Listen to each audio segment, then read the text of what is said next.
Now, another thing I'm going to ask you to do in this Halloween project is something we did in Photoshop, which is take a part of an image and let's replace it with a real person. So, I already found a picture. I'm just going to go ahead and copy it, bring it into Photoshop or Photopea and paste it in. I'll transform it.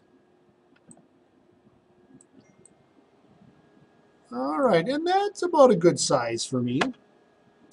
All right, then I'm going to kind of zoom in here, and I am going to use the quick selection tool. So there is a tool very similar to Photoshop. So I'm going to get it. I just want to highlight his head, part of his hat.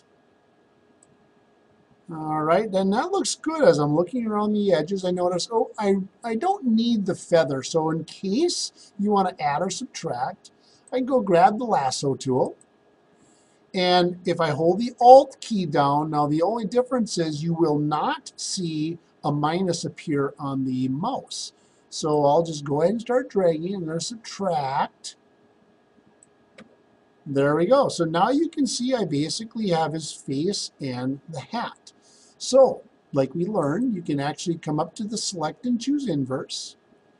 Now everything else is selected in the picture. So when I press delete, it leaves me just with the head. So I'm going to go ahead and deselect. I'm going to move my head into place.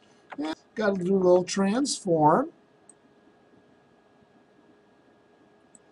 Oh, that'll work a little bit. That'll be good enough for this. Now, the only other thing is I don't want the witch's hat, though this kind of has a cool effect.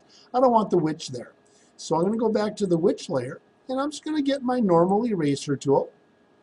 And I'm going to increase the size. You can still use the square bracket keys.